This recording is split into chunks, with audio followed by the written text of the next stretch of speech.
네, 안녕하세요. 숭실대학교 권민혜 교수입니다. 어, 이렇게 오전에는 이렇게 오르가나이즈 해주시는 분이 계셨다고 하는데 바로 시작할까 기다릴까 하다가 천천히 시작을 한번 해보도록 하겠습니다. 네, 제가 오늘 발표드릴 내용은 Offline Reinforcement Learning for Future Network이라는 제목으로 이제 미래 네트워크의 Offline Reinforcement Learning이라는 새로운 방법을 사용을 해보자라는 내용으로 이제 2시간 동안의 긴 강연을 준비를 했는데요.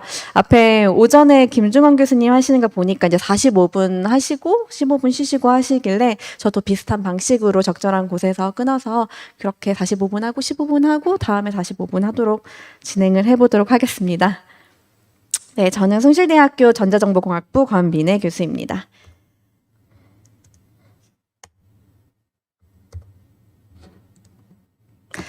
오늘 있을 이제 책자를 쭉 봐보니까 지금 모든 톡들이 이제 AI를 미래 네트워크에 사용을 하자라는 내용이더라고요. 그래서 저희 학부에 이제 박민호 교수님 톡 하나만 빼고는 다 이제 AI에 대한 내용인데, 그러면 저는 이제 본론 그 원점으로 돌아와서 근데 도대체 AI가 뭔데? 그게 뭐길래 뭐 퓨처 네트워크에 사용을 하자는 거야?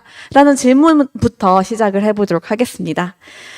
제가 보통 이제 어떠한 데피니션을 찾을 때는 보통 위키를 많이 활용을 하는데요. 그래서 제가 한번 검색을 해봤어요.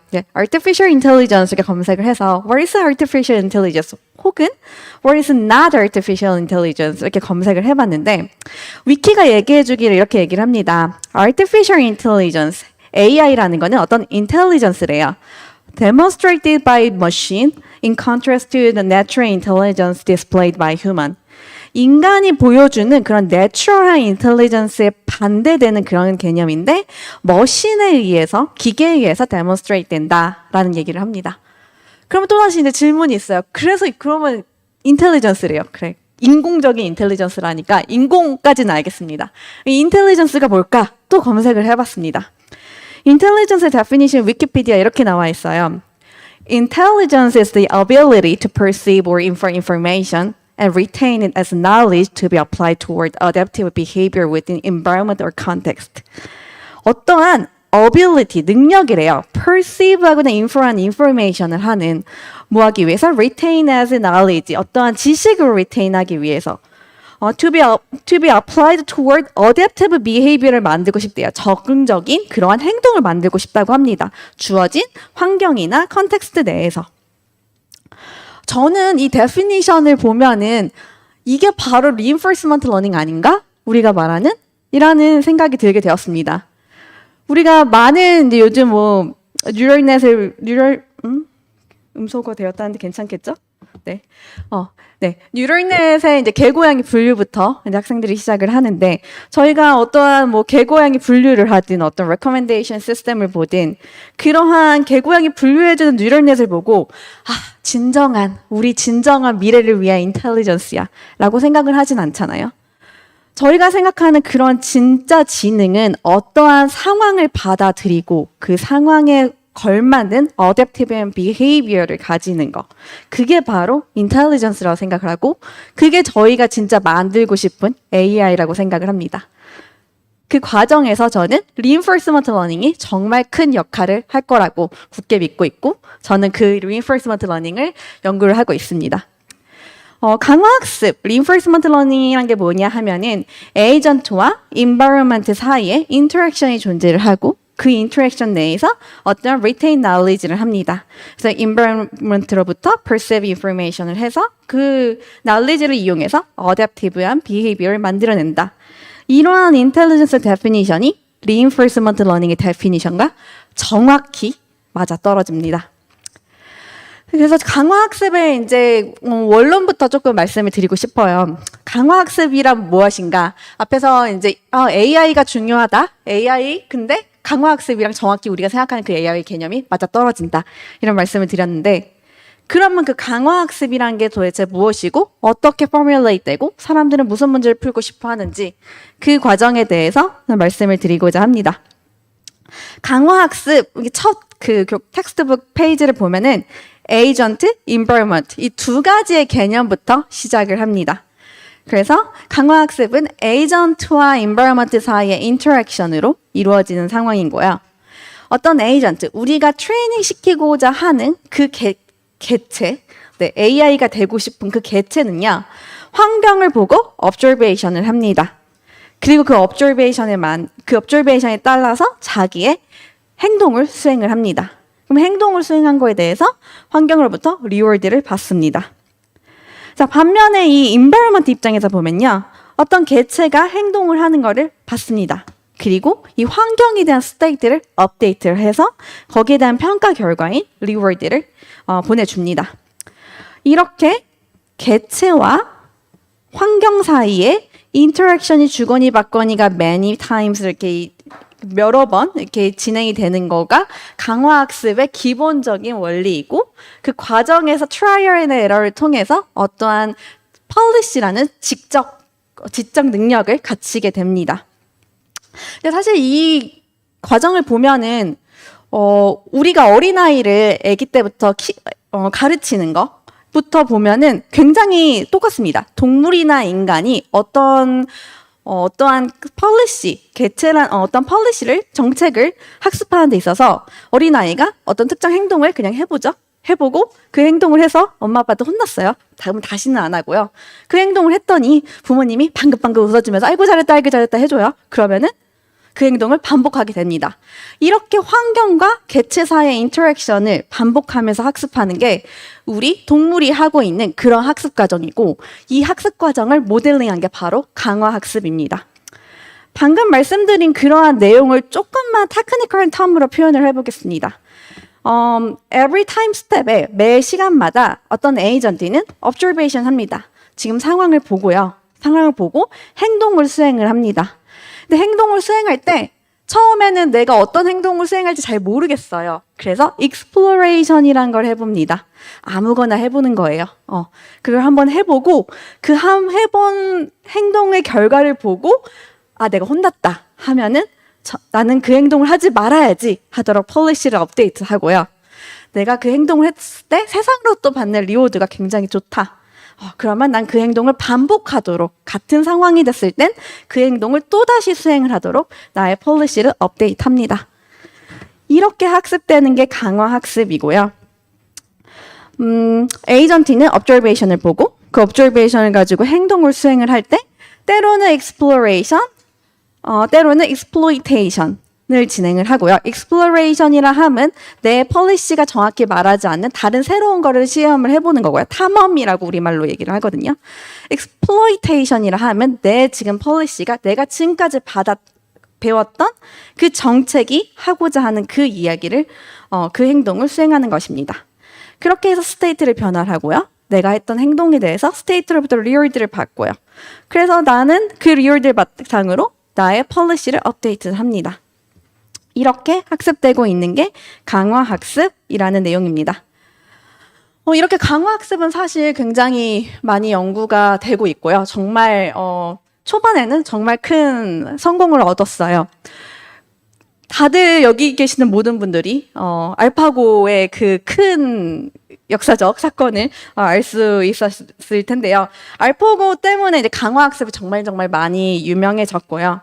그리고 나서 사실 모든 엔지니어들이 꿈꾸고 있는 네이처 사이언스, 이런 엄청난 저널에도 엄청난 연구 결과들이 실리게 됩니다. 이렇게 굉장히 강화학습이 굉장히 큰 성공을 거두나 보다라고 했는데요. 제 생각에는 아직까지도 그 성공의 정도는 limited success라고 생각을 합니다. 그 이유는요, 아직도 게임하고 있습니다. 네, 많은 강화학습 연구는요, 이제 아타리 게임도 하고요, 스타크래프트도 하고요, 다양한 게임을 합니다. 이 과거에 지금 왼쪽에 있는 네이처니 사이언스니 이 연구 결과가 나왔을 때보다 조금 더 다양한 종류의 게임을 하는 것 정도로 이제 조금 더 확장이 되고 있지, 아직까지는 real world problem을 핵심적으로 푼 사례가 그렇게 많지는 않습니다. 다양한 게임을 하면서 사실 연구 결과는 굉장히 많이 나오고 있어요. 어떠한 AI 분야의 학회를 가든 강화학습만큼 꾸준히 정말 많은 논문들이 많은 세션들을 차지하면서 나오는 연구는 없다고 생각합니다. RCML을 가든 UIPS를 가든 언제나 강화학습은 전체 논문의 3분의 1 이상을 차지를 하고요.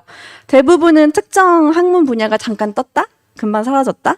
라고 하는데 강화학습 분야는 제가 이 분야에 온 다음부터는 지금까지 꾸준하게 굉장히 많은 포션을 차지하고 있습니다. 그 말은 정말 많은 연구들이 수행이 돼가고 있다는 거고 정말 많은 알고리즘들이 나오고 있다는 겁니다. 동시에 정말 아직 많이 풀리지 않은 문제들이 있다라고 생각이 듭니다. 그러면 이제 세상에 있는 real world problem을 푸는 데 있어서 도대체 무엇이 어렵길래 지금 아직까지도 많은 연구들이 진행되고 있고 풀지 못하고 있는가라고 했을 때 저는 크게 두 가지의 문제점을 꼽고 싶습니다. 첫 번째는요. complete information about the environment. environment에 대한 complete information, 완벽한 정보를 가지고 있다라는 assumption이 항상 존재를 해요.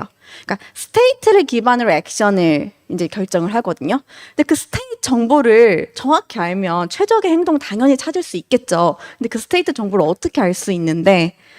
라는 퀘스천이, 그러니까 게임이라고 하면 게임 전체 화면을 이렇게 잘 넣으면 되잖아요. 근데 우리 세상은 그럴 수가 없기 때문에 그 문제가 가장 큰 문제였고 사실 이 문제는 굉장히 많이 풀렸습니다.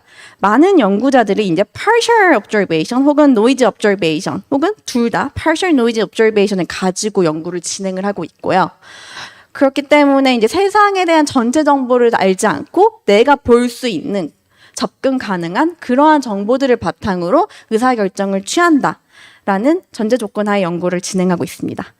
제가 오늘 보여드릴 모든 장표는요, 이제 partial observation을 가지고 그걸 전제를 하고 그리고 문제를 설정을 하였습니다.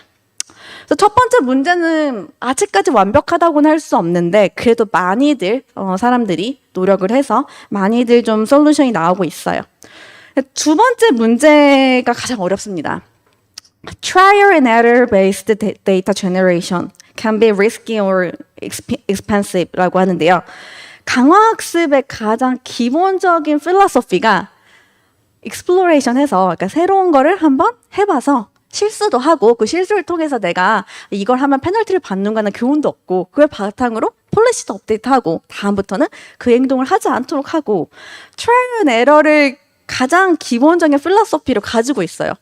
근데 이게 트라이얼 앤 에러가 자율주행차라고 생각을 해보세요. 자율주행차가 어떠한 이제 내가 어떻게 운전을 할지 결정을 해보려고 합니다. 그래서 트라이얼 앤 에러를 겪으면서 폴리시를 학습을 해야 하니까 처음에는 폴리시가 아무 행동이나 취해봐서 빨간불에도 엑셀을 한번 밟아보고 엑셀을 빨간불에 밟아보니까 앞에 차를 치네. 지나간 사람을 치네. 사람이 죽는구나. 그러니까 큰 페널티를 받고 이렇게 하면 사람이 죽으니까 하지 말아야지 학습을 하고 라는 게 이론적으로 말이 되는데 실질적으로 리얼월드 프로블럼 풀 때는 말이 안 됩니다. 이러한 큰 문제가 있어서 그래서 한 2, 3년 전부터 지금 강화학습 분야 학계에 가장 크게 대두되고 있는 게 Offline Reinforcement Learning이라는 토픽입니다. 기존의 딥러닝 방식의 모든 것들은 다 데이터 쌓아놓고 그리고 학습을 하잖아요. 강화학습이라는 그 학문만 혼자서 데이터를 만들어가면서 학습을 한단 말이에요. 그래서 초반에는 데이터 없이도 학습할 수 있어요. 강화학습은 이게 엄청난 장점이에요 라고 했긴 했지만 그러한 데이터를 만드는 과정이 그렇게 순탄치만은 않기 때문에 우리도 한번 데이터 쌓아놓고 그리고 학습을 해보자 라는 그러한 시도가 지금 학계에서 굉장히 활발하게 연구되고 있고요. 이번에 지난달에 진행했던 ICML에서도 강화학습 분야의 전체 논문 중 오프라인 강화학습이 거의 3분의 2 정도는 차지할 만큼 굉장히 많은 연구진들이 연구를 진행을 하고 있습니다. 그래서 기존 강화학습과의 가장 큰 차이점은 pre-collected 데이터를 활용해보자. 우리도 데이터 쌓아놓고 한번 학습을 해보자. 라는 그러한 필로소피입니다. 그래서 이제 데이터 드리븐 방식의 패러다임으로 우리도 강화학습을 진행을 해보자라는 게 오프라인 강화학습이고요. 한번 온라인 강화학습과 오프라인 강화학습을 다시 한번 정리를 해봤습니다.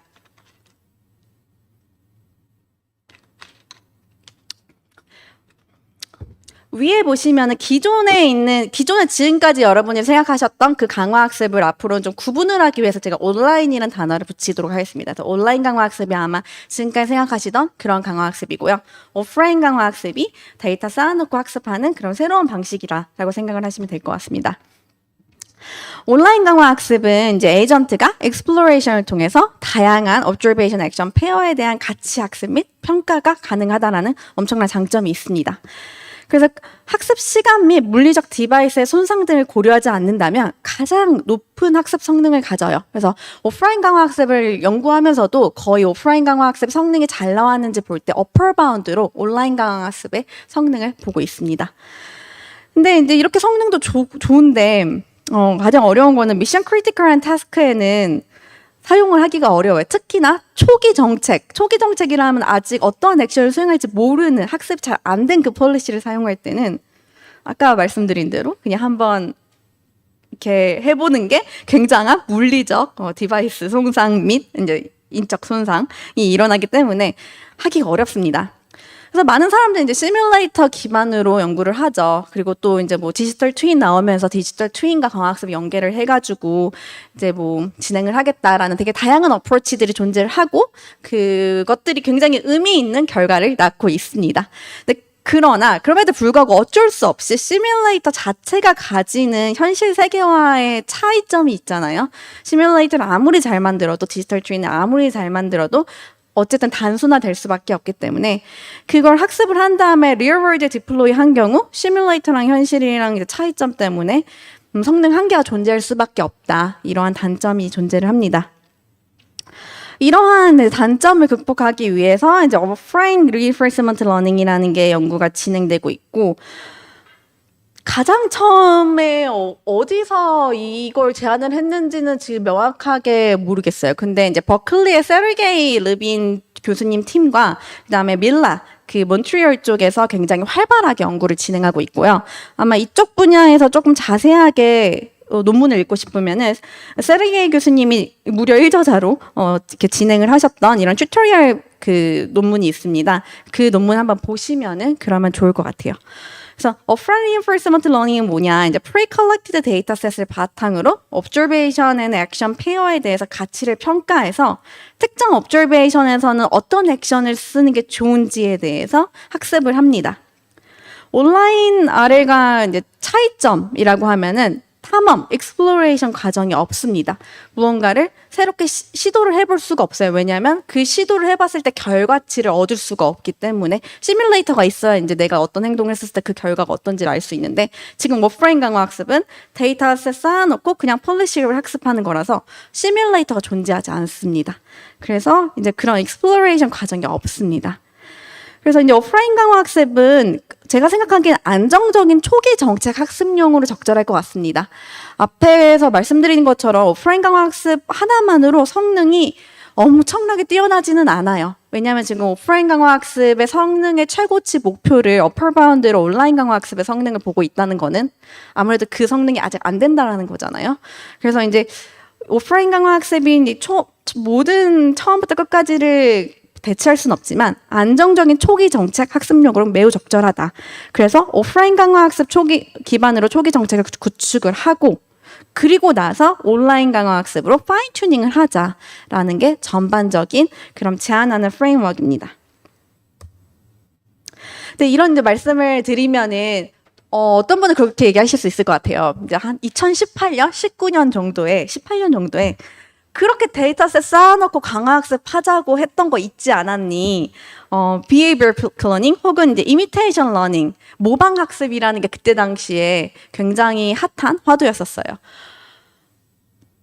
정확히 같은 그런 모티베이션에서 그 모방학습이라는 게 나왔던 것 같습니다. 우리도 데이터셋 쌓아놓고 한번 학습해보자라는 정확히 같은 모티베이션에서 나왔었고요. 굉장히 핫하게 그때 당시에 지금 오프라인 강화학습 핫한 것보다 더 핫하게 반짝 떴다가 지금은 살짝 누그러졌어요. 그때 그 이미테이션 러닝이랑 지금 새롭게 나온 오프라인 강화학습이 어떻게 다른지를 좀 말씀을 드리고자 합니다. behavior cloning, imitation learning의 가장 근본적인, 가장 기본이 되는 것이 이제 behavior cloning이라는 특정 알고리즘인데요. 이 behavior cloning도 사실 오프라인 강화학습처럼 시뮬레이터 없이 그냥 데이터셋 쌓아놓고 폴리시 학습할래 라는 그러한 근본적인 필로소피는 동일합니다. exploration 안 하고 trial and error 안 거치고 그냥 데이터셋 학습할래 라는 그 필로소피는 정확히 동일합니다. Pre-collected expert 데이터셋에서 주어진 observation action 페어를 완벽하게 모방하는 것을 목표로 합니다. 제목에서도 알 수 있듯이 imitation 하는 거고요. behavior를 cloning 하는 것이 목표입니다. 그래서 여기서의 방식은 이제 강화학습의 뭐 폼DP, MDP 이런 방식 사용하지 않고요. 그냥 supervised learning이라고 생각하시면 돼요. 주어진 observation이 있으면 그때의 액션은 그때 적절한 액션은 이거야 라고 해서 액션이 마치 레이블처럼 이제 여겨집니다.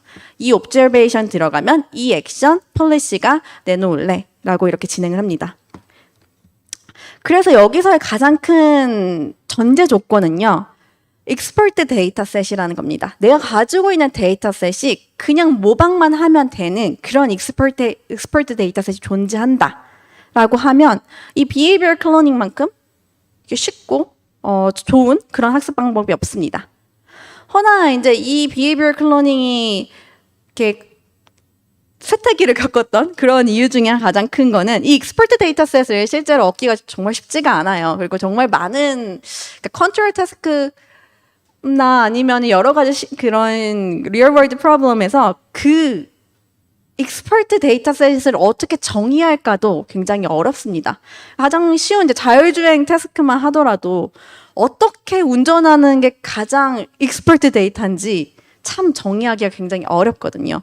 그래서 이러한 이제 어려운 점들이 있어서 expert 데이터를 구하기도 어렵고요. 그 구하려고 할 때 정의하기도 어렵고요. 이러한 어려움에 있어서 이제 behavior cloning에 사용할 수 있는 범위가 매우 한정적이었습니다. 오프라인 강화학습은요. 제가 오늘 말씀드린 오프라인 강화학습은 expert 데이터셋이 아니어도 됩니다. 그게 가장 큰 차이점입니다. behavior cloning은 주어지는 observation 액션에 대한 가치 평가를 하지 않습니다. 그렇기 때문에 무조건 그 observation 액션이 무조건 제일 좋았어야 되는데요. 오프라인 강화학습은 가치 평가를 합니다. 기존의 강화학습이 하던 큐러닝 방식으로 가치 평가를 해서 학습을 합니다. 그렇기 때문에 내가 가지고 있는 데이터셋이 반드시 expert 데이터셋이 아니어도 상관이 없습니다. 그래서 더 많은 사람들이 더 관심을 가지고 있고 활발하게 연구가 진행되고 있습니다. 이제 pre-collected 데이터셋을 바탕으로 이제 기존의 아래와 같이 observation, action, pair에 대해서 가치를 평가를 합니다. 가치를 평가하고 특정 observation에서 그냥 데이터셋 내에 있는 그 액션을 수행하는 것이 아니고 나름의 가치 평가를 한 최적의 액션을 선택하도록 학습을 합니다. 따라서 데이터셋의 단순 모방이 아니고요. observation, action 페어에 대한 가치 평가가 이루어지기 때문에 expert 데이터셋이 아니더라도 학습용 데이터로 활용 가능하다라는 게 가장 큰 장점입니다. 그래서 데이터셋을 모을 때도 사실 차이가 있습니다. behavior cloning 같은 경우는 그냥 observation과 action만 모으면 돼요. 이 페어만. 이 상황에 이 행동을 해 라는 이 페어만 모으면 되는데 offline reinforcement learning은 observation, action, 그 다음의 observation, 그 다음 이 행동이 어떻게 세상을 바꿨는지도 같이 보고요. 그 다음에 그때 받았던 리워드 값. 이렇게 observation, action, 다음 observation, reward 이 페어를 같이 이렇게 수집을 합니다. 근데 이 수집은 지금 뭐 오프라인 강화학습에 처음 제한되는 건 아니고요. 일반적으로 온라인 강화학습 이렇게 수집을 해왔습니다. 그래서 온라인 강화학습에서 사용하던 방법 그대로 따른다라고 생각하시면 될 것 같습니다. 그래서 오늘 사실 제가 주장하고자 하는 바, 전달해드리고자 하는 그 핵심 포인트는 다 말씀드렸어요. 온라인 강화학습에 가지는 한계점이 이렇게 되어 있어서 그래서 이제 오프라인 강화학습을 사용을 하는 게 좋을 것 같아요. 그리고 오프라인 강화학습이 기존에 그렇게 많이 대두되었던 이미테이션 러닝과는 이렇게 다릅니다. 그래서 이러한 장점을 가지고 있으니 많은 분들이 오프라인 강화학습을 또 이 커뮤니케이션 시스템에 활용을 하였으면 좋겠습니다. 라는 핵심 메시지는 다 전달을 했습니다. 다 전달을 했고 근데 아까 말씀드린 것처럼 지금 오프라인 강화학습이 탑 컨퍼런스에서 굉장히 많은 부분의 논문이 나오고 있어요. 그 말은 아직도 풀리지 않은 많은 문제들이 존재를 한다라는 거고요. 그래서 어떠한 문제들이 지금 문제가 되는지, 그리고 사람들은 어떠한 어프로치를 쓰고 있는지, 이러한 내용에 대해서 한번 이제 리뷰를 해드리고자 합니다. 그래서 가장 먼저 오프라인 강화 학습을 말씀을 드리려고 하면은 온라인 강화 학습에 대해서 조금 설명을 드려야 하고요. 온라인 강화 학습을 말씀드리려고 하려면 이제 폼DP라는 그런 수학적 구조에 대해서 말씀을 드려야 됩니다. 그래서 제가 오늘 폼DP와 온라인 강화 학습에서 이제 핵심적인 내용을 말씀을 드릴 예정이고요. 그리고 이제 오프라인 강화 학습에서 현재 가지고 있는 가장 큰 문제점이 뭔지, 그리고 그 문제점을 해결하기 위해서 탑 컨퍼런스나 아니면 이제 탑 그런 연구진들은 어떠한 어프로치를 취하고 있는지 간략적으로 4개의 알고리즘 정도 이제 리뷰를 해드릴 예정입니다. 그리고 나서 이제 커뮤니케이션 네트워크 시나리오에 이러한 오프라인 강화 학습을 어떻게 활용할 수 있는지, 저희 연구실은 어떻게 해서 연구를 진행하고 있는지 설명을 해드리고 이제 본 발표를 마무리를 하고자 합니다. 자, 그러면 이제 강화학습의 근본이 되는 MDP 혹은 폼DP 내용부터 말씀을 드리고자 해요. 앞에서 가장 처음에 말씀드렸던 그러한 에이전트와 인버런먼트의 상호작용 안에서 강화학습이라는 게 포뮬레이트 된다라는 내용부터 말씀을 드리고자 합니다. 어떤 에이전트는 observation을, 이제 세상에 대한 observation을 가지고, 그리고 액션을 수행을 합니다. 그 액션을 바탕으로 리워드를 받고요. 인버런먼트 입장에서는 이제 어떤 에이전트가 액션 수행한 거를 받아서 이제 세상을 변화를 시킵니다. 그리고 거기에 대한 평가인 리워드라는 어떤 숫자를 인바이러먼트에게 전해줍니다. 이러한 인터랙션이 반복되면서 강화학습이라는 게 진행이 되는데요. 이걸 이제 수학적으로 포뮬레이트 하기 위해서는 partially observable Markov decision process라는 그러한 수학적 포뮬레이션 하에 진행이 될 수 있습니다. 아마 이제 이 PO, partially observable 부분만 빼면은 MDP는 많이 들어보셨을 거예요. 여기 partially observable이 왜 붙었냐면 아까 처음에 말씀드렸던 강화학습의 한계점 큰 2가지 중에 하나가 complete information, 세상에 대한 걸, 모든 걸 안다라는 가정을 파괴하기 위해서 우리는 조금 그 일부분만, 내가 볼 수 있는 부분만 가능하도록 문제를 설계하겠다라고 해서 partially observable이라는 표현이 붙었고요. 최근에 나오는 많은 연구들은 이제 MDP 기반으로 하면 너무나도 한계점이 명확하기 때문에 폼DP 기반으로 연구를 진행을 합니다. 먼저 폼DP를 디파인을 하려면요, State Action Observation이라는 그러한 개념을 정의를 해야 합니다. 먼저 State라고 하면 공식적인 definition 자체가 representation of a world예요. 그래서 세상에 대한 어떠한 representation, 표현이라고 얘기를 하고요. 이 state는 세상에 대한 완벽한 표현이기 때문에 complete information입니다. 근데 이 state라는 정보를 다 알 수 없으니 우리는 에이전트는 observation을 갖습니다. 세상에 대한 observation을 갖고요.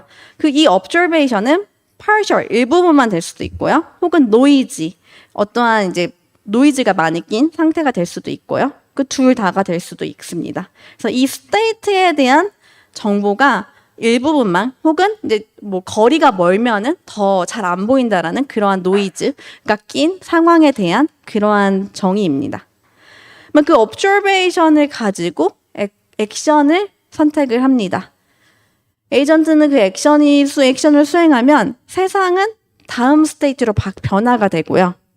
그 스테이트에 대해서 에이전트는 또 observation을 취합니다. 그리고 그걸 바탕으로 또 액션을 선택을 하고요. 이렇게 이제 반복되는 environment와 에이전트 사이에 인터랙션이 반복되는 거를 이제 폼DP 구조로 설명할 수 있습니다. 제가 오늘 보여드릴 슬라이드에서는 이 다음 타임 스텝에 대해서는 이 슬래시, 그 우측 상단에 슬래시를 넣었어요. 그래서 다음 스텝이다라고 하면 슬래시가 하나 있다라고 보시면 될 거고요. 그 다음 스텝이다 하면 슬래시가 2개 있고, 그 다음이면 3개 있고, 이렇게 생각하시면 될 것 같습니다. 익스플릿하게 시간을 좀 명시해야 될 때 빼고는 저렇게 이제 진행을 했습니다.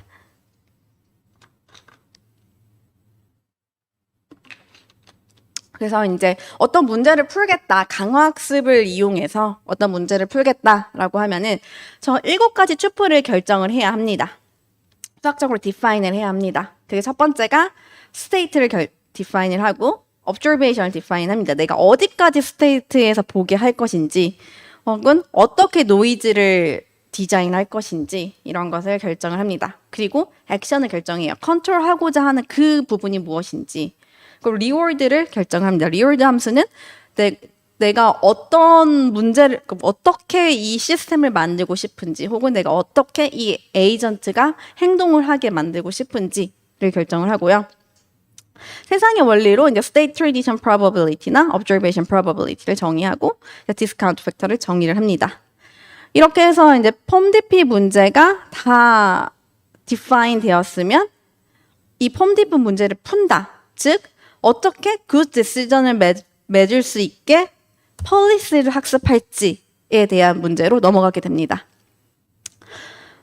다시 돌아오면 막 수학적인 게 굉장히 많았긴 했으나 강화학습은 어쨌든 주어진 상황에서 최적의 행동을 수행하는 그러한 개체를 만드는 게 목적이니까 그러면 우리는 어떤 게 좋은 디시전인지 그리고 그 디시전을 어떻게 만들 수 있을지에 대해서 가장 관심이 크게 됩니다. 이러한 큰 역할을 하는 게 policy, 정책이라는 거고요. 이 정책이라 하면 폼디피 프로블럼의 이제 솔루션이 될 수 있습니다. 이 정책 폴리시는 뭐냐? observation이 들어가면요. 그때 적절한 액션이 나오게 됩니다. 그래서 지금 폴리시에 먼저 2가지 경우가 있어요. deterministic이 있고 stochastic이 있는데 먼저 deterministic을 보면은 내가 지금 바라보고 있는 observation이 이 O야. 그랬을 때 나는 어떤 행동을 취하면 좋아? 라는 그 질문에 대답을 해주는 그런 펑션입니다. 그래서 observation에 가장 최적의 액션을 매핑해주는 그러한 펑션입니다. 이거를 이제 deterministic하지 않은 stochastic한 매핑으로도 만들 수가 있습니다. 그때는 내가 지금 observation O라는 걸 보고 있어. 근데 그때 What is the probability distribution over action space? 이 액션 스페이스 위에서 내가 지금 observation이 5일 때 어떤 액션을 선택하는 게 좋을지에 대한 그러한 디스트리뷰션이 어때? 라는 그러한 디스트리뷰션을 보여주고요. 저희가 실제로 시뮬레이터 상에서 활용을 할 때는 이 디스트리뷰션 내에서 샘플링을 진행을 합니다. 한 가지 재미있는 거는 우리 인간 혹은 이제 동물의 뇌는 디터미니스틱한 폴리시를 가지고 있지 않대요. 우리의 그 동물은 이제 스타캐스틱한 폴리시를 가지고 있다고 합니다. 그래서 많은 사람들이 스타캐스틱한 폴리시를 디자인을 해서 문제를 수행하려고 하는 경우가 굉장히 많고요.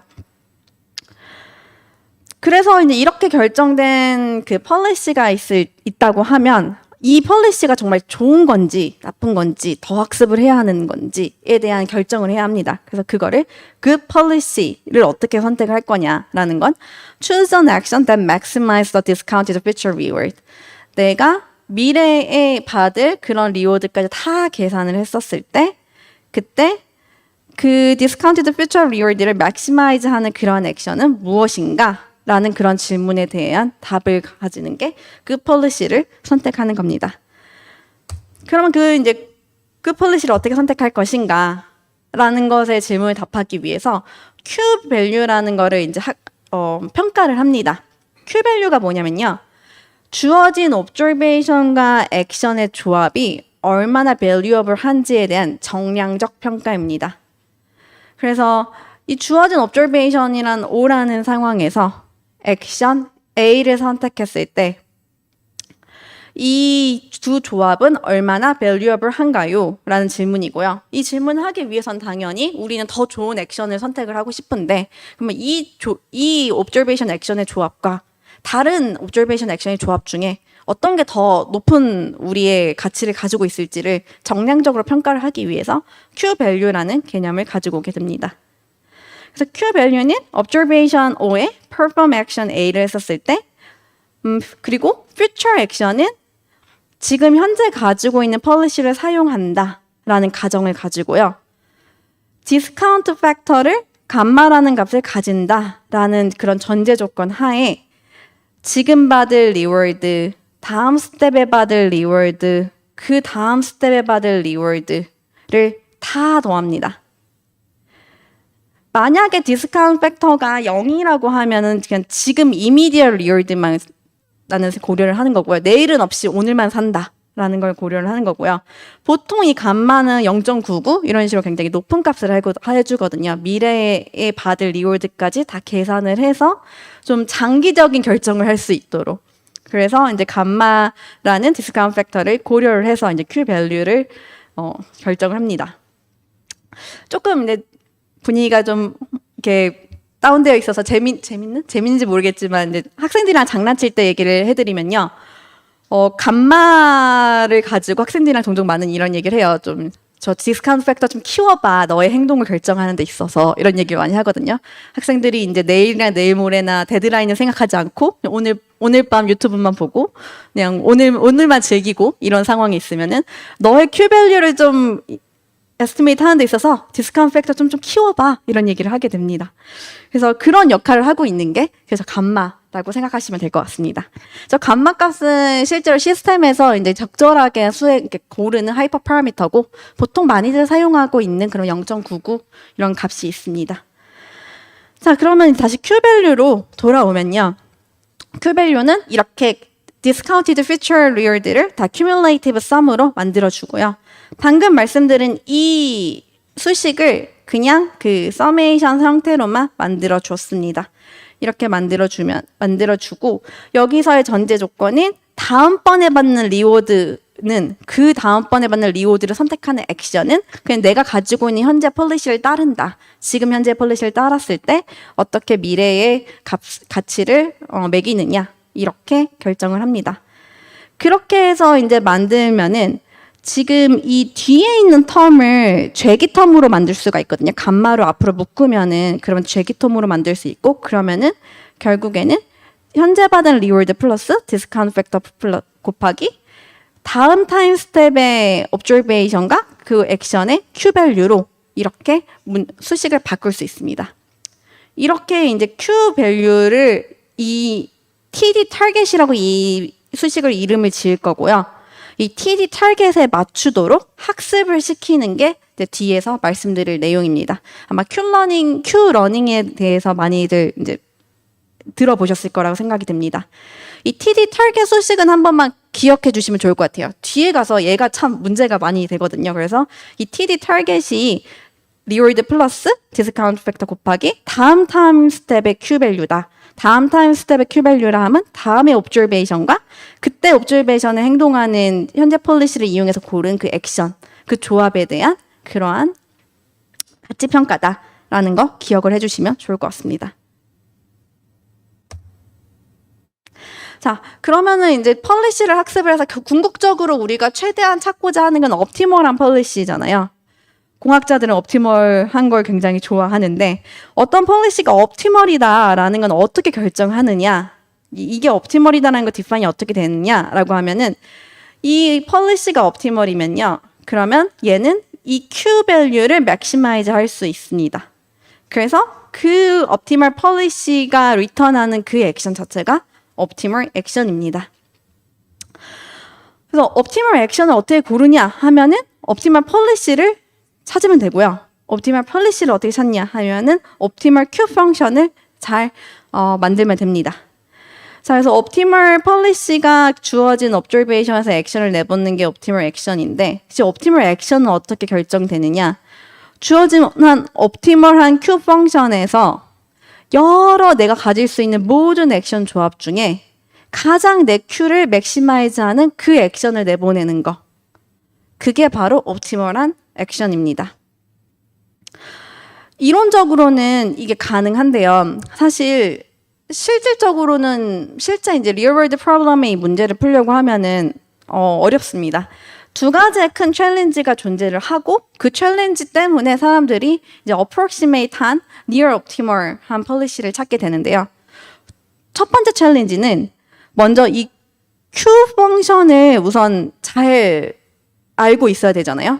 이 O와 이 A의 조합은 이 Q 값이야 라는 이 Q 펑션을 잘 알고 있어야 되는데, 뭐 O랑 A가 굉장히 하이 디멘저널한 상황이다 라고 하면, 그러면은 그 하이 디멘저널한 스페이스에서 Q 펑션을 학습시키기는 굉장히 어렵습니다. 네, 굉장히 어렵고요. 그래서 많은 사람들이 이제 딥러닝 어프로치를 사용해서 인공신경망을 활용을 해서 이 Q 펑션을 학습을 시킵니다. 두 번째 챌린지는요. 여기 argmax 이 펑션이에요. 지금 이 옵티멀 액션이라는 거는 이 Q 밸류를 맥시마이즈 해야 되는 액션인 거고, 그 말은 이 모든 액션들 조합 다 뒤져서 그 조합들 중에 가장 큰 Q를 가지는 그 액션을 꺼낼게 라는 건데요. 이 액션 스페이스가 굉장히 넓다면, 즉 사용할 수 있는 액션 조합이 너무 우수하게 많다라고 하면 이 argmax 펑션은 워킹하지 않습니다. 그거 다 이렇게 조사하는 게 절대 가능하지 않습니다. 이게 익스트림한 케이스는 컨티뉴어스한 액션 스페이스에서는 절대 불가능합니다. 예를 들어서 뭐 자율주행에서 엑셀 브레이크를 밟는 그 프레셔의 그 압력 정도, 이런 거는 컨티뉴어스하게 제어를 하잖아요. 그런 경우에서는 네, 이런 argmax 펑션이 워킹하지 않습니다. 그래서 이 문제를 해결하기 위해서 사람들이 이제 액터 크리틱이라는 그러한 뉴럴넷 두 개를 사용하는 그러한 구조를 만들게 됩니다.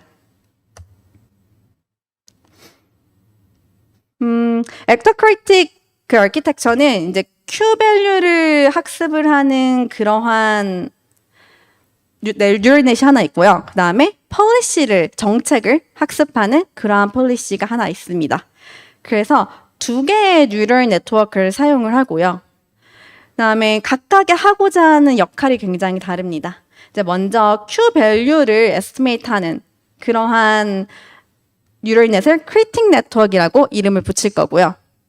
이 크리틱 네트워크는 observation이라는 액션을 집어넣으면 그러면 Q 밸류가 나오게 됩니다.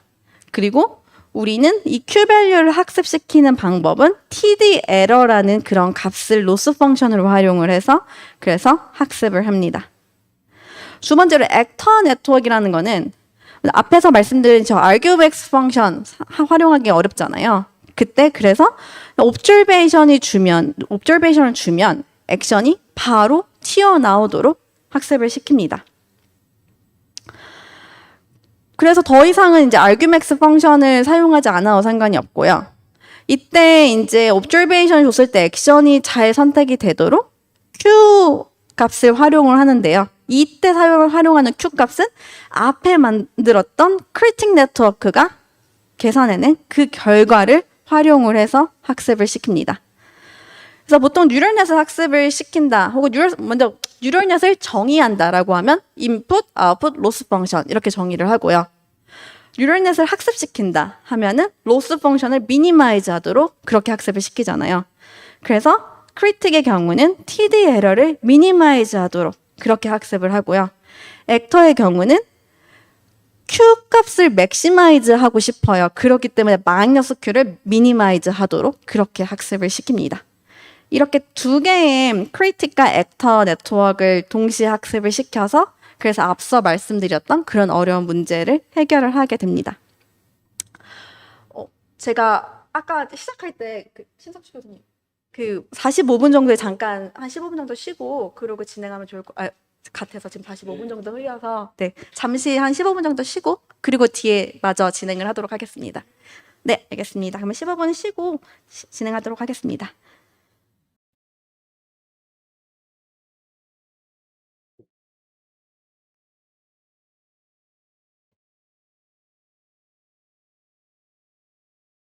네, 그러면 시간이 돼가지고 다시 시작을 해보도록 하겠습니다. 앞서 말씀드린 대로 이제 어떤 폴리시를 학습하기 위해서 액터라는 뉴럴 네트워크랑 크리틱이라는 뉴럴 네트워크를 조인틀리 학습을 시킨다라는 말씀을 드렸습니다. 크리틱이라는 네트워크는 observation이랑 액션을 인풋으로 받아서 Q 값을 내뱉고요. 그 다음에 액터라는 네트워크는 observation이 주어지면 어떤 액션을 수행하면 좋을지 액션 값을 내뱉습니다. 그래서 이 액터를 학습시키기 위해서는 마이너스 Q 값을 알아야 하고요. 그 마이너스 Q 값은 크리틱에서 내뱉은 그 값을 이용을 합니다. 그리고 크리틱 네트워크를 학습시킬 때 로스 펑션은 TD 에러라는 값을 활용을 한다. 여기까지 말씀을 드렸습니다. 지금 이 내용을 조금만 수학적으로 말씀을 드리도록 할게요. 자, 먼저 크리틱 네트워크를 다시 한번 보면요. 아까 TD 에러라는 값으로 로스 펑션을 활용한다라고 말씀드렸는데요. 이 TD 에러가 무엇이냐?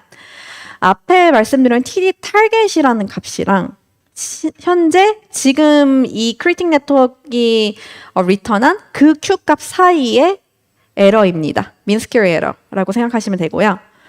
그래서 지금 이 Q 값을 이 TD 타겟 값이랑 비슷하게 만들고자 하기 때문에 이 둘 사이의 차이를 미니마이즈 하도록 크리틱을 학습시킵니다. 여기서 TD 타겟 값은 앞서 말씀드린 그 Q 값의 데피니션에 따라서 이제 approximate는 그 최종 그 값입니다. 그래서 리월드 더하기 디스카운트 팩터 감마 더하기 다음 스텝의 Q 값이고요. 그때 다음 스텝의 Q 값은 다음의 observation, 그 다음에 그때 수행하는 그 액션 값. 근데 여기서 그때 액션은 현재의 폴리시를 사용한다라고 말씀을 드렸었어서 그래서 이 현재의 폴리시는 지금 액터가 내뱉는 그 액션 값을 활용한 그 Q 값을 바탕으로 이제 다음 TD 타겟을 만들게 됩니다. 액터 네트워크는요. 앞서 말씀드린 크리틱보다 조금 더 간단해요. 액터 네트워크는 Q 값을 맥시마이즈하는 그러한 액션을 찾고 싶은 거였고요. 그래서 마이너스 Q 값을 미니마이즈 하도록 로스 펑션을 설계를 해줍니다. 그때 이제 마이너스 Q 값을 그러면 이 크리틱의 도움을 받아서 계산을 해야 되는 거고요. 그때 주어진 observation의 액션은 현재 지금 액터가 내뱉는 그 액션에 대해서 Q 값을 estimate 합니다. 그렇게 해서 이제 액터랑 크리틱이 서로 도움을 주어가면서 학습을 이루고 있는 게 액터 크리틱 구조이고요. 대부분의 온라인 강화학습 연구들은 대부분이 다 액터 크리틱 구조를 사용한다라고 생각하시면 될 것 같습니다. 지금 두 개의 뉴럴넷을 사용한다라고 말씀드렸는데요. 사실 크리틱도 막 여러 개를 두고요. 액터를 막 여러 개도 두고요. 이렇게 이 같은 크리틱 네트워크도 이렇게 복수계에 있어서 총 2개가 아니라 4개, 6개, 8개 이렇게 네트워크를 좀 더 다양하게 많이 활용하는 그러한 연구도 굉장히 많습니다. 제가 지금 말씀드린 거는 가장 그 핵심적인 그 근본이 되는 그 네트워크를 말씀드렸습니다. 그렇게 해서 이제 온라인 강화학습이 어떻게 이루어지느냐라고 하면은 환경과 에이전트 사이의 인터랙션으로 데이터를 만듭니다. 에이전트는 환경을 보고 observation을 가지고요. 거기에서 현재 폴리시가 가장 좋다고 하는 액션을 수행을 합니다. 그때 리워드를 받고요. 그래서 observation, action, reward, 다음 observation. 이 트래젝토리라고 표현을 하는데요. 이 experience 트래젝토리를 리플레이 버퍼라는 그러한 저장소에 쌓아둡니다. 쌓아두고요. 내 폴리시를 업데이트 할 때는 여기 이 버퍼에서 배치 사이즈라는 어떤 특정 사이즈를 바탕으로 그 배치 사이즈만큼의 데이터를 뽑아서 내 폴리시를 업데이트를 합니다. 내 폴리시를 업데이트 할 때는 액터와 크리틱 2개를 업데이트를 하고 그때 로스 펑션은 앞서 말씀드린 것처럼 크리틱의 로스 펑션은 TD 에러로 사용을 하고 액터의 로스 펑션은 마이너스 Q로 이렇게 활용을 해서 학습을 합니다.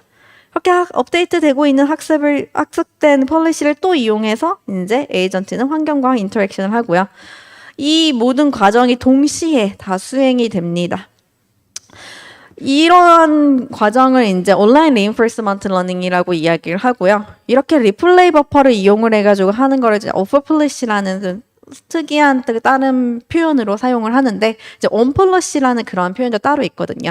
근데 대부분 이제 표준처럼 사용하는 거는 이제 오버플래시의 온라인 리인포스먼트 러닝 방법입니다. 이렇게 학습이 되고 그다음에 이렇게 학습을 된 수행한 결과 리워드 펑션이 어느 정도 컨버지 했다라고 하면 혹은 각각의 로스 펑션이 어느 정도 컨버지 했다라고 하면 학습을 종료를 한다라고 하는 게 현재 온라인 리인포스먼트 러닝 방법입니다. 근데 앞서 말씀드린 것처럼 이렇게 온라인 방식의 트라이얼 앤 에러 기반의 데이터 컬렉션은 여러 가지 문제가 있습니다. 네, 먼저 이런 컬렉트 하고 있는 인터랙션 자체가 굉장히 expensive하고 리스키하고 또 시뮬레이션 베이스로 해야 되기 때문에 impractical하고 이러한 많은 한계점이 존재를 해서요. 이러한 인터랙션을 없애고 pre-collected 데이터를 활용을 하자라고 나온 것이 오프라인 reinforcement learning 방법입니다. 그래서 지금부터는 오프라인 reinforcement learning 방법에 대해서 좀 설명을 해드리고자 합니다. 오프라인 reinforcement learning은 크게 두 가지의 그런 페이즈, 단계가 있어요. 그래서 첫 번째로는 데이터 드리븐 오프라인 러닝, 앞에 온라인과 다르게 환경과의 인터랙션 없고요. 시뮬레이터 더 이상 없고요. 데이터 쌓아놓고 뉴럴넷 학습시킬래 라고 하는 게 첫 번째 단계입니다. 그래서 pre-collected dataset은 존재를 이미 해야 하는 거고요. 그게 전제 조건이에요. 네, pre-collected data는 존재를 하는 거고요. 그 데이터를 이용해서 앞서 내가 정의했던 액터랑 크리틱의 데피니션 그대로 학습시킬래 라고 하는 게 이제 처음에 데이터 드리븐 오프라인 러닝이고요. 이렇게 학습을 시킨, 그래서 어느 정도 성능이 나오는 그러한 폴리시를 이제는 디플로이를 해보고 그리고 나서 세상에 돌려보면서 온라인 파인 튜닝을 합니다. 이 온라인 파인 튜닝의 과정은 앞서 말씀드린 온라인 reinforcement learning의 과정이라고 생각을 하시면 돼요. 대신에 이제 아마 러닝 레이트도 조금 줄여야 될 거고요. 익스플로레이션도 거의 없다고 생각을 해야 될 것 같고요. 그런 여러 가지의 그러한 다른 점은 존재하겠지만은 어쨌든 그 온라인 파인 튜닝에서는 시뮬레이터 존재를 하고요. 그 다음에 에이전트가 어떤 액션을 수행했을 때 다음 상태가 어떻게 되는지, 그때 리워드 값은 어떻게 되는지를 확인할 수가 있습니다. 그래서 온라인 파인 튜닝 과정에서는 그 에이전트가 어떤 액션을 수행을 하면 그때 다음 상태 리워드랑 observation 받고 그걸 또 내 리플레이 버퍼에 저장을 해놓고 그리고 나서 앞서 말씀드린 정확히 동일한 로스 펑션으로 내 폴리시를 파인 튜닝 합니다. 파인 튜닝이란 용어에서도 아실 수 있듯이 사실 지금 이 그림은 반반 제가 이렇게 넣어놨긴 했지만은 사실 왼쪽이 희망하기로는 98%, 99% 진행을 하는 걸 희망하는 거고요. 오른쪽은 이제 파인 튜닝이니까 미세 조정만 한 2%의 역할만 하기를 저희는 희망을 하는 거긴 합니다. 네, 그렇게 해서 이제 큰 리스키한 상황 없이 어쨌든 어느 정도 학습이 된 폴리시를 활용을 하겠다라는 게 가장 기본적인 필로소피입니다. 근데 아직 뭐 정확하게 몇 프로 이렇게 분류가 된 거는 정확한 건 없고요. 이제 많은 사람들이 이제 활용을 그렇게 진행을 하고 있습니다. 근데 이제 이 상황에서도 문제가 계속 많이 이렇게 발생을 합니다. 되게 어려운 해결해야 되는 문제들이 오프라인 강화 학습에도 굉장히 많아요. 그러니까 이제 논문들이 정말 많이 나오고 있겠죠. 가장 큰 문제점은 이제 out of sample action이라는 문제점입니다. 앞서 제가 막 크리틱이나 액터 네트워크의 로스 펑션을 열심히 설명해드린 이유가 여기에 있었어요. 먼저 우선 오프라인 강화 학습은 pre-collected 데이터셋을 쌓아놓고 이 데이터셋을 이용해서 학습을 한다고 말씀을 드렸고 이때는 시뮬레이터가 존재하지 않는다라고 말씀을 드렸어요. 그러면 문제가 뭐냐면요. 크리틱 네트워크의 로스 펑션 계산을 할 때 지금 여기 TD 타겟이라고 봤던 이 부분을 계산하는 게 굉장히 문제가 됩니다. 이 부분이요. 지금 받는 리워드 플러스 디스카운트 팩터 곱하기 Q 펑션인데 다음 옵저베이션과 현재 폴리시를 이용해서 수행한 다음 액션을 이용해서 이걸 계산을 하는데요. 데이터셋이 있으면 observation, action, reward, 다음 observation 이렇게 있으니까 지금 reward 내 데이터셋 내에 있습니다. 문제 없어요. 다음 observation 있습니다. 문제 없습니다. 허나 이 다음 액션은 현재 지금 배우고 있는 액터가 뽑은 그 액션이거든요. 그 액션에 대한 그 경험이 내 데이터셋 내에 존재하지 않을 수가 있습니다. 그렇게 되면은 이 observation action 페어가 내가 한 번도 경험해보지 못한 값이라서 이때 이 Q 값을 얘가 제대로 estimate 한다는 보장이 존재하지 않습니다. 그래서 out of sample action이라고 이야기를 해요. 이것은 액터 네트워크에서도 정확히 동일하게 발생을 합니다. 액터가 지금 뱉어내고 있는 게 이 액션이라는 이 A라는 게 현재 배우고 있는 이 액터가 골라낸 거라서 이 데이터셋 내에 이 observation 액션의 조합이 존재하지 않을 수가 있어요. 그러면 데이터셋 내에 존재하지 않는 조합이 생기면 이 Q-value는 제대로 에스티메이트를 하지 못하게 됩니다.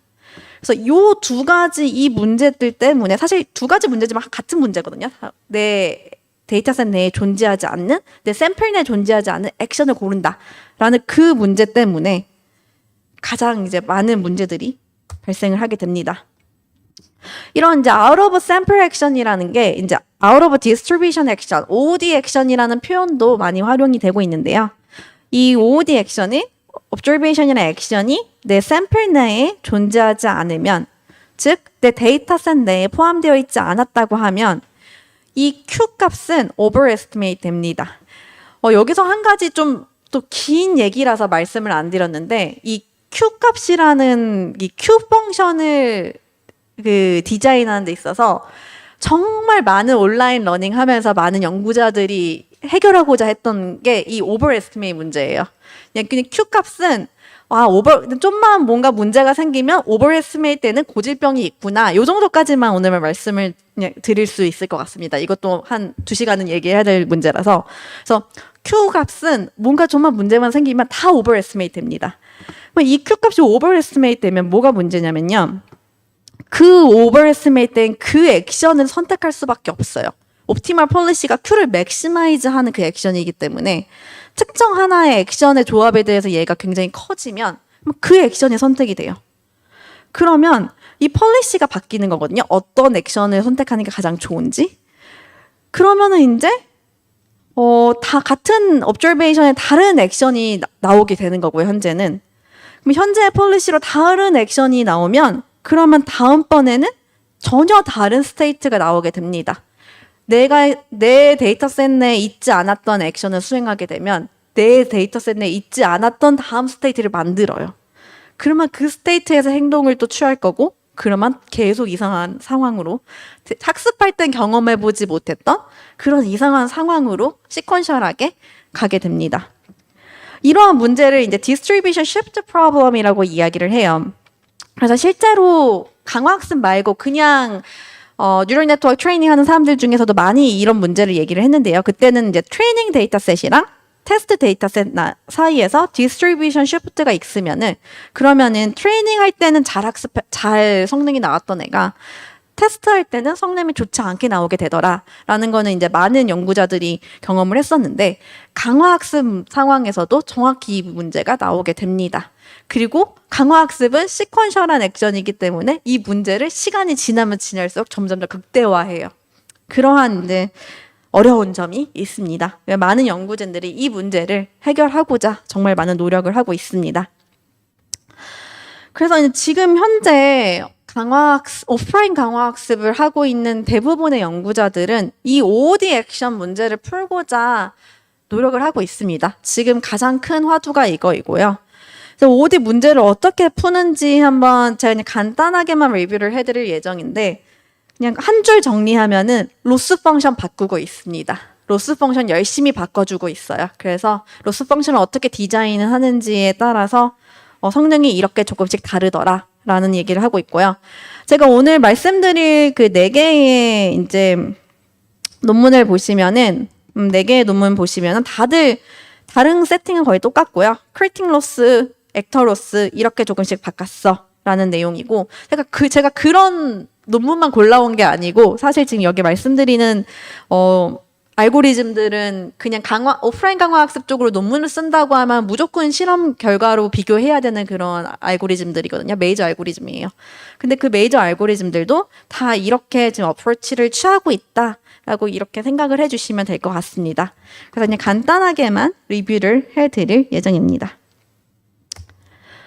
먼저 이제 가장 쉬운 게 imitative learning이라는 방식이에요. 이게 아마 밀라 그 몬트리올 대학 쪽에서 나온 연구이고요. 뉴립스 2021년에 나온 연구입니다. 먼저 크리틱 네트워크의 로스는 기존과 정확히 동일합니다. 기존과 정확히 동일하게 활용을 하고요. 이 이미테이티브 러닝은 그냥 TD3라는 온라인 강화학습의 하나의 알고리즘에다가 behavioral cloning이란 방법을 합쳤거든요. 이 behavioral cloning이 뭐였냐면요. 제가 처음에 말씀드렸던 imitation learning, expert dataset을 주면은 주어진 observation에 특정 액션, 데이터셋 내에 있는 액션 그대로 수행할래 라는 그 방법식이었거든요. 그래서 그 행동을 정확히 복제한다 라는 내용이었거든요. 그 내용을 최대한 활용하려고 합친 것입니다. 그래서 이 액터 네트워크의 로스 펑션 보시면은 앞부분은 그대로고요. 뒤에 어떤 컨스트레인트 텀 하나만 더 넣어줬어요.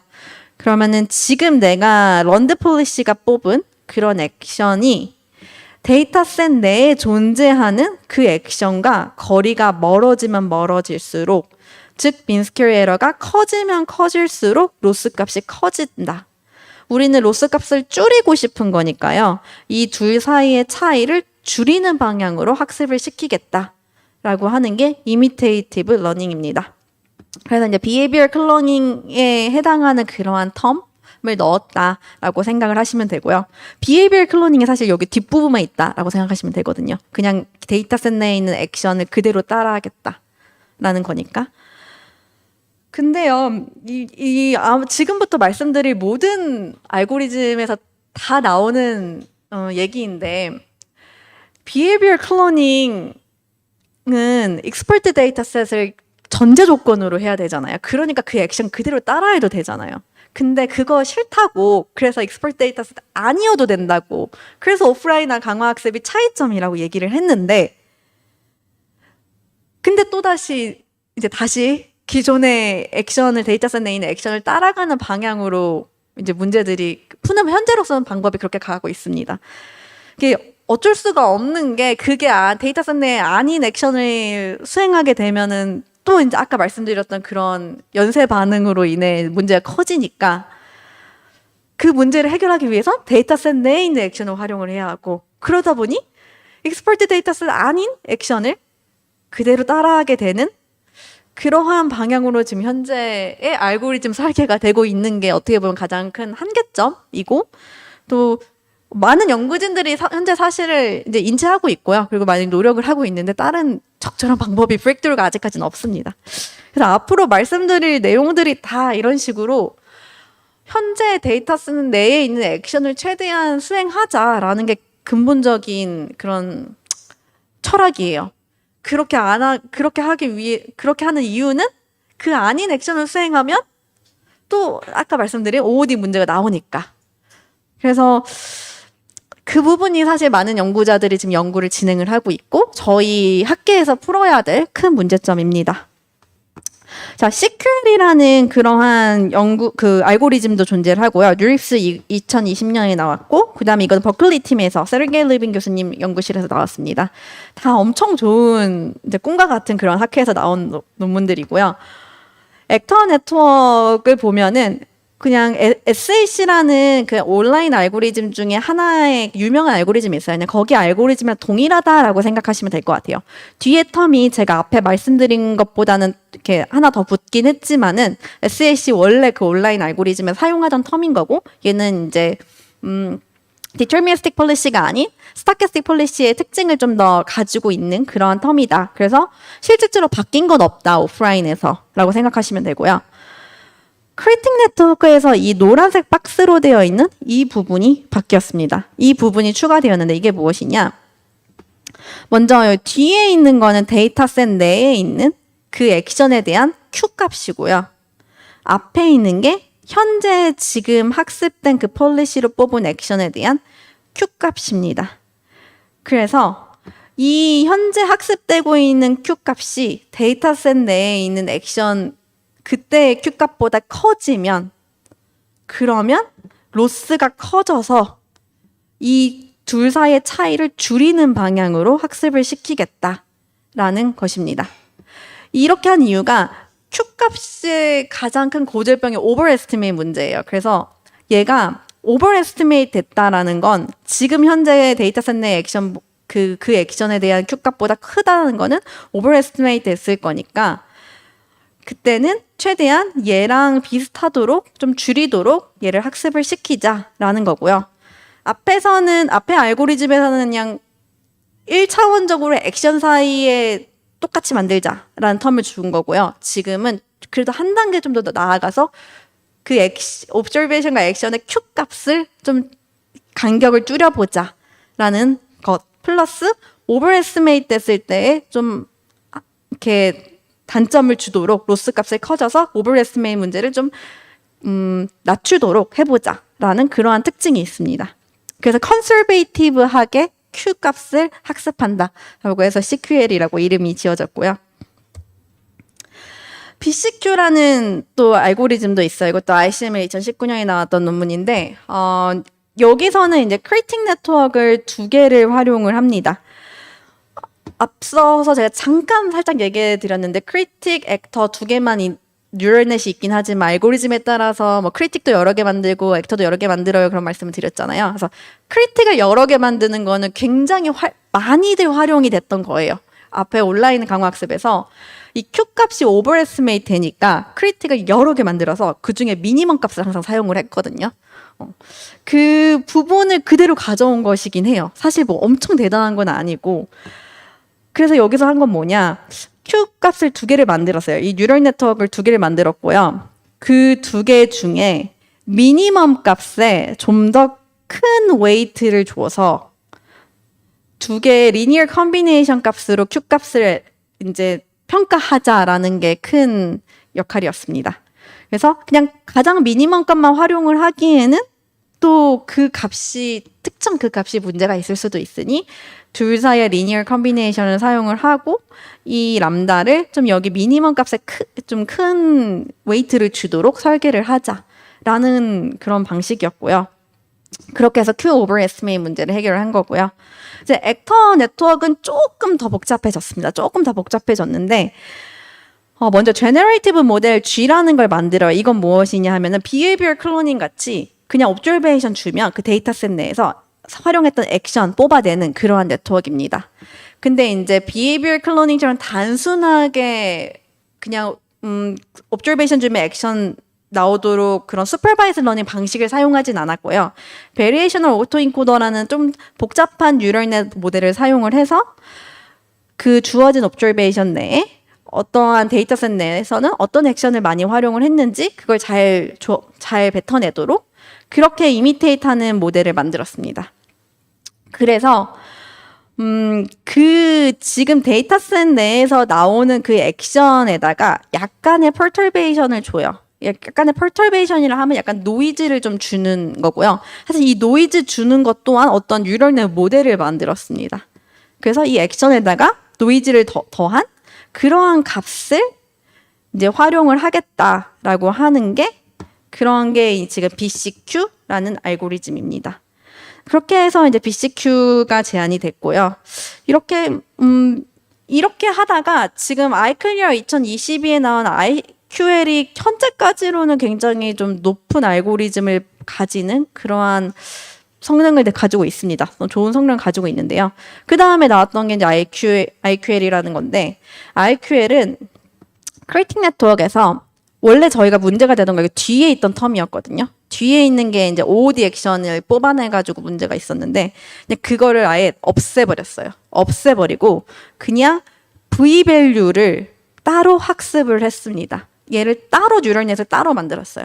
따로 뉴럴넷을 만들어서 이 V 값, observation에 해당하는 그 V 값을 학습을 했고, 이걸 학습할 때는 있는 데이터셋만으로만 학습을 하였습니다.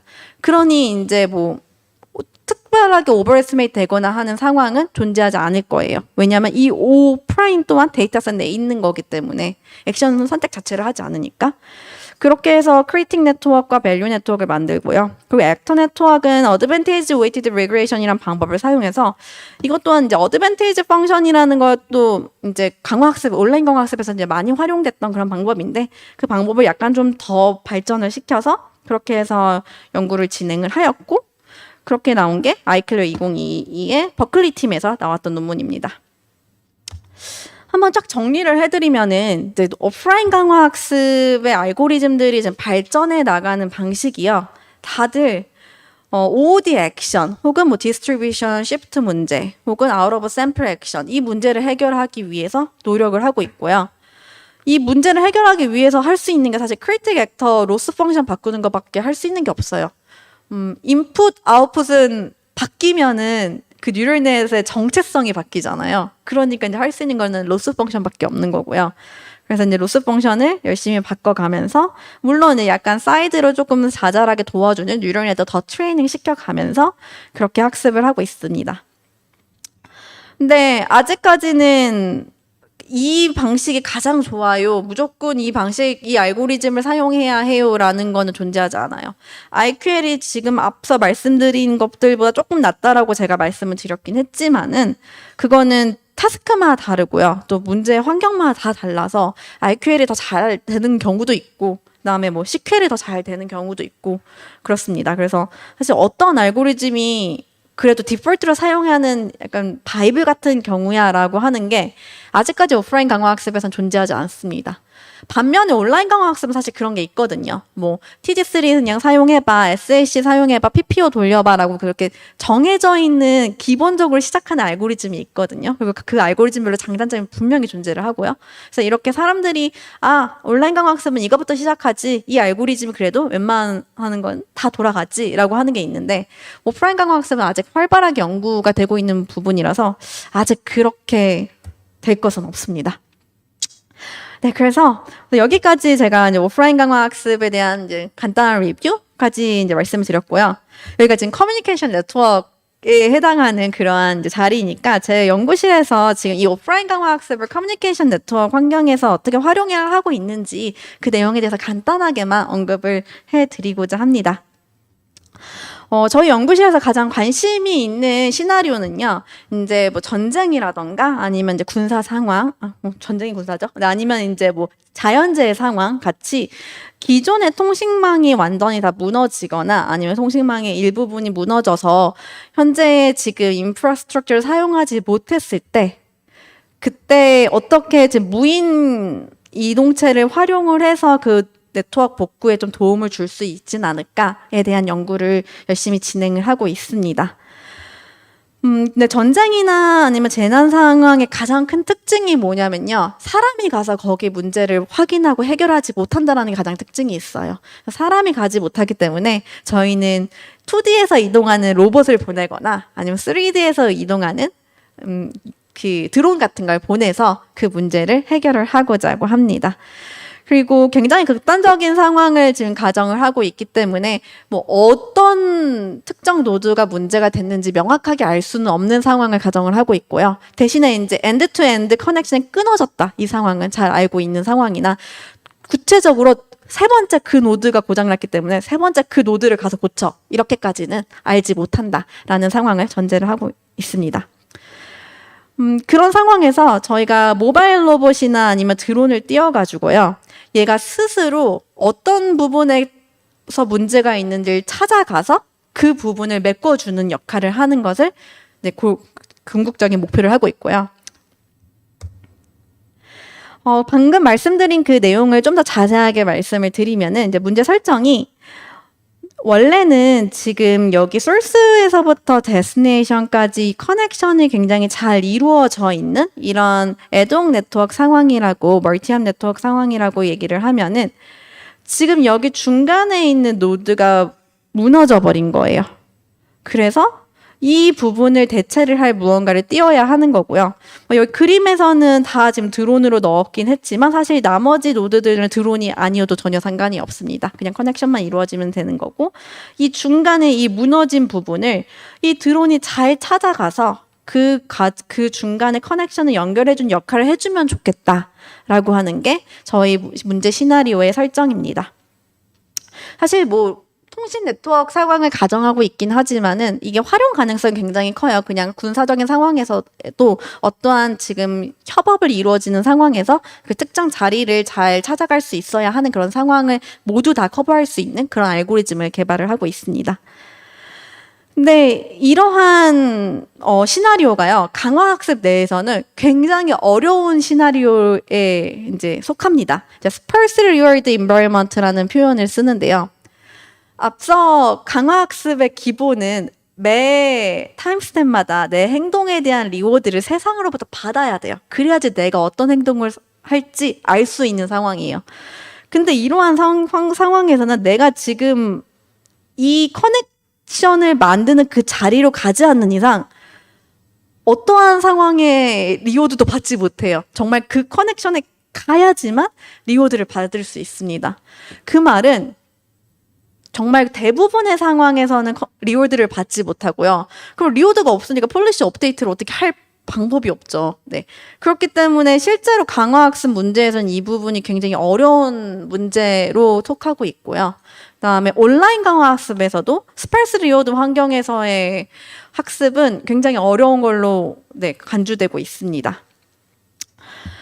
그래서 이제 저희 연구실에서 과거에 이제 온라인 강화학습에서는 이제 커리큘럼을 잘 만들어줘서 이 에이전트가 어떠한 특정 리워드를 받을 수 있는 환경에서 최대한 많이 노출을 시켰다가 점점점 문제를 어렵게 만들어주는 역할을 하는 방식으로 학습을 했는데요.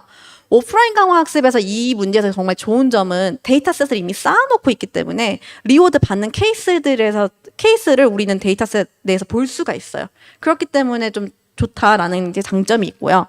또 온라인 강화 학습에서 하지 못했던 걸 뭐냐면 온라인 강화 학습은 자기가 폴리시를 학습을 하면서 그 내 폴리시에서 시키는 대로 행동을 해가면서 이러면서 이제 탐색을 하는데요. 그 말은 초반에 한 번이라도 리워드를 받아봐야 그쪽으로 행동을 하거든요.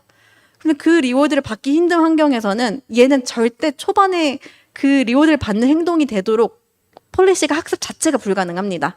그러나 오프라인 강화 학습을 활용을 하면은 데이터셋 내 리워드 받는 그 샘플들이 존재를 한다는 전제 조건 하에는 그러면은 얘는 온라인 강화 학습 대비 굉장히 큰 장점이 있다라고 저희가 생각을 했고, 그다음에 실제로 저희가 실험을 돌려본 결과도 그렇습니다.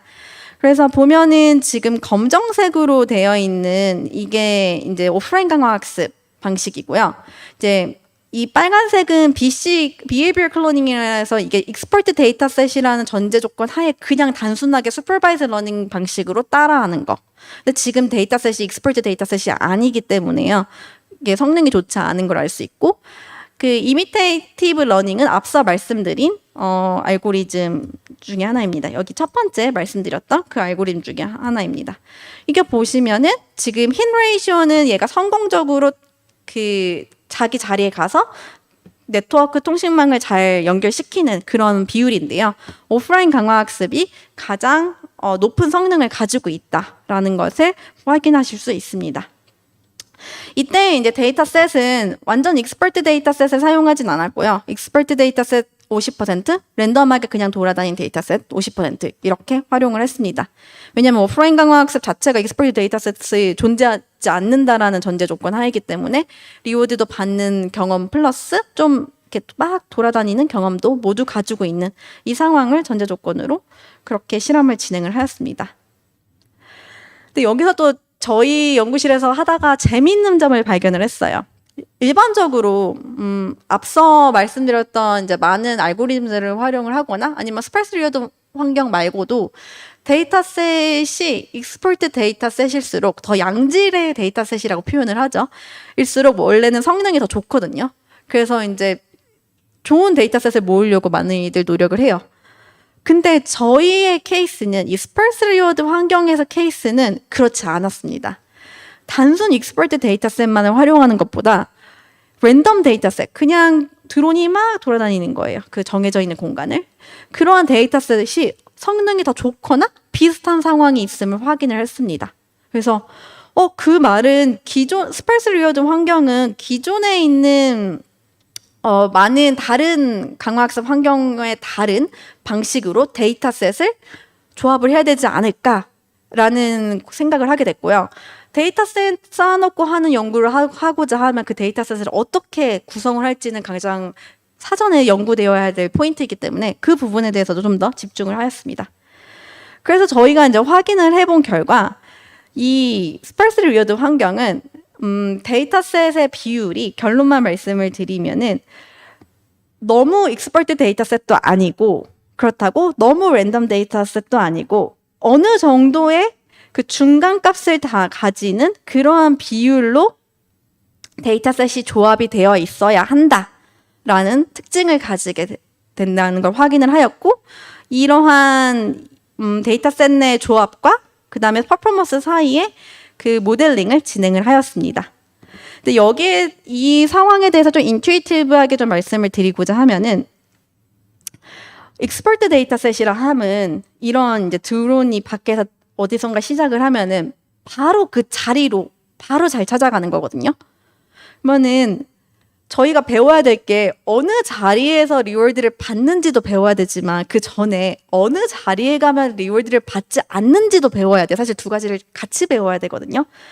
근데 이 리워드를 받는 곳은 굉장히 좁은데 더 넓은 공간에 대한 탐색이 익스퍼트 데이터셋은 가능하지가 않아요. 어느 부분에 가야지 리워드를 못 받는지에 대한 학습은 될 수가 없습니다. 그래서 랜덤 데이터셋이 어느 정도 역할을 하게 됩니다. 다양한 그 스테이트에 대한 이런 원래 온라인에서 익스플로레이션이라고 하는 거죠. 이렇게 돌아다니면서 이 공간에서는 이 정도밖에 안 되는구나도 배워야 하는데 그 부분을 하지 못한다라는 단점이 있어서 그래서 이렇게 어느 정도의 조합이 중요하구나라는 걸 확인을 하였고요. 그 부분을 확인한 것도 사실 저희가 데이터셋의 비율에 따라서 그래서 어떤 스테이트를 어떤 특정 공간을 얼마나 자주 비짓을 하는지 방문을 하는지를 확인을 해봤습니다. 그래서 가장 왼쪽에 있는 게 전체 데이터셋 중에 리워드 받는 샘플이 0.04%밖에 안 되는 경우고요. 그래서 거의 그냥 리워드 받는 경우가 정말 드물다라고 생각하시면 되고요. 그냥 드론이 전체 돌아다니는 상황이에요. 랜덤 데이터셋이 이 정도고요. 온라인 러닝으로 해서 얘가 바로 익스퍼트 데이터셋으로 만든 게 한 66% 전체 데이터셋 넷 중에서 66% 정도가 리워드를 받는 비율입니다. 그렇게 됐을 때인 거고 이 35%는 여기 반 하고 적절히 섞은 그런 경우인데요. 공간의 어떤 특정 그 3차원의 공간을 이렇게 딱 잘라서 그냥 2D 단면으로 봤습니다. 그랬을 때 이 지금 노란색 다이아몬드 있는 부분이 저희가 리워드 받는 바로 그 장소인 거고요. 리워드 받는 그 장소로 익스퍼트 데이터셋은 바로 다른 데는 안 가고 이쪽으로 바로 갑니다. 바로 가서 여기만 비짓 프리퀀시가 굉장히 높고요. 랜덤 데이터셋은 다 골고루 방문을 합니다. 여기뿐만 아니라 그래서 이제 전반적으로 다 색깔이 높고요. 적절하게 반반 섞으면은 바깥에도 적절하게 방문하면서 여긴 좀 더 많이 방문하도록 그렇게 섞을 수가 있습니다. 그래서 이제 데이터 그 스파르스 리워드 환경이라는 특징을 가진다고 하면 데이터셋의 비율을 어느 정도는 잘 섞어줘야지 오프라인 강화 학습에서 성능이 잘 나온다라는 연구를 진행을 하였습니다. 네, 여기까지로 이제 거의 대부분의 내용은 다 마쳤고요. 이제 마지막으로 전달드리고자 하는 내용 전달해드리고 이제 마무리를 지으려고 합니다. 그래서 제가 지금까지 오프라인 강화 학습에 대한 얘기를 많이 해드렸어요. 그래서 한 2, 3년 전부터 오프라인 강화 학습이 국제적으로는 굉장히 많이 이제 대두가 되고 많은 분들이 연구를 진행하고 있는데 한 가지 아쉬웠던 거는 국내에서는 오프라인 강화 학습을 아직 많이들 연구를 하지 않는 것 같아서 그래서 이번 기회를 통해서 이제 오프라인 강화 학습이 정말 우리가 원하는 강화 학습을 정말 활용할 수 있는 그러한 뉴 패러다임이다라는 얘기를 해드리고 싶었고 그다음에 프리-컬렉티드 데이터를 사용한다라는 거는 엄청난 장점인 것 같아요. 그래서 학습 속도도 굉장히 빨라지고요. 왜냐하면 데이터셋 쌓아놓고 하니까. 그리고 온라인 강화 학습이 가지고 있던 가장 큰 한계점인 초반에 폴리시가 제대로 학습되지 않으면 그 폴리시는 그냥 엉망이 될 수밖에 없다. 학습이 될 방법이 없다. 그러니까 마치 어떠한 사람을 가르치는데 이때 이 어린아이일 때 이 학생의 폴리시가 이미 글러버리면 그걸로 계속 활용을 하게 되면은 그 사람은 세상에 주는 영향력이 굉장히 안 좋아진다라는 그러한 필로소피가 그대로 가지고 있었거든요. 그래서 많은 분들이 온라인 강화 학습은 학습시키기 어려워. 이거 하이퍼파라미터 튜닝도 굉장히 어려워, 쓰기 어려워 라는 말씀을 많이 하셨는데요. 오프라인 강화 학습은 그러한 모든 단점을 이제 메꿀 수 있는 그러한 좋은 패러다임이다 라는 얘기를 해드리고 싶습니다. 그리고 그런데 이제 오프라인 강화 학습만으로는 다 해결을 할 수는 없어요. 왜냐면 데이터셋 내에 모든 경우의 수를 다 가지고 있을 수는 없으니까. 그래서 오프라인 강화 학습으로 아까 어렵다고 하던 그 초반 폴리시 만들고 그 다음에 온라인 강화 학습으로 파인 튜닝만 진행을 하면은 정말 프랙티컬한 솔루션을 될 수 있지 않을까라는 이제 말씀을 드리고 싶습니다. 그런데 이제 아직까지도 이 오프라인 강화 학습이라는 거는 풀어야 될 문제가 많이 있기에 또 이제 많이 액티브하게 연구하고 있는 부분이기에 이제 많은 연구진들이 OOD 액션을 해결하고자 노력을 하고 있고요. OOD 액션이 생기게 되면 Q 값이 overestimate 돼서 디스트리뷰션 시프트 문제를 일으킨다. 그래서 아직 이 부분은 많은 연구자들이 연구를 하고 있고 또 국내에서도 이제 많은 연구자들이 더 연구를 했으면 좋겠다라는 부분이다라는 거 좀 서머라이즈를 해드렸고 그다음에 그 방법을 해결하기 위해서 현재로서는 로스 펑션 가지고 놀고 있다. 허나 그 로스 펑션에 지금 이렇게 수정하는 방향이 기존의 데이터셋 내의 행동을 따라하는 방향으로 되고 있어서 그게 정말 우리가 원하는 오프라인 학습 내에서 원하는 방향일까? 거긴 좀 퀘스천인 것 같다. 하지만 방법이 없기 때문에 지금 이러고 있으니 많은 연구자분들의 또 좋은 아이디어가 필요할 것 같다라는 말씀을 드리고 싶었습니다. 그리고 가장 큰 게 데이터셋 쌓아놓고 학습을 하려고 하면 데이터셋이 있어야 되잖아요. 근데 데이터셋이 없어요. 특히 프랙티컬한 문제의 데이터셋이 없습니다. 특히 강화학습에 적절한 데이터셋이 없습니다. 이제 이게 지금까지는 그렇게 안 만들었던 학문 분야라서 이제 아직 만들진 않았던 게 문제인데요. 오프라인 강화학습 논문을 쓰려고 하면은 이제 남들 다 쓰는 데이터셋 이용해서 성능을 측정을 해야 되잖아요. 그래서 이제 서로 알고리즘 내게 더 좋아라고 비교를 하잖아요.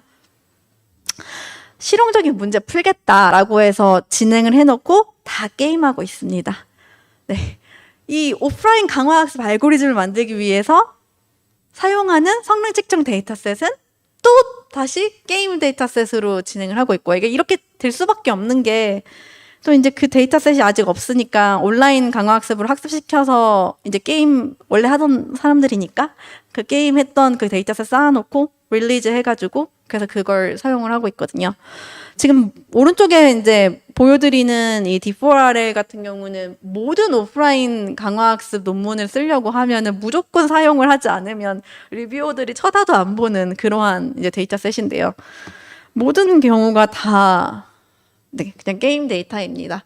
그래서 이런 점이 좀 많이 아쉬워서 많은 또 국내외 연구진들이 좀 이 오프라인 강화학습에 걸맞는 프랙티컬한 데이터셋을 좀 릴리즈하고 또 그거를 또 많은 연구진들이 활용하는 노력이 필요할 것 같다라는 말씀을 드리고 싶고요.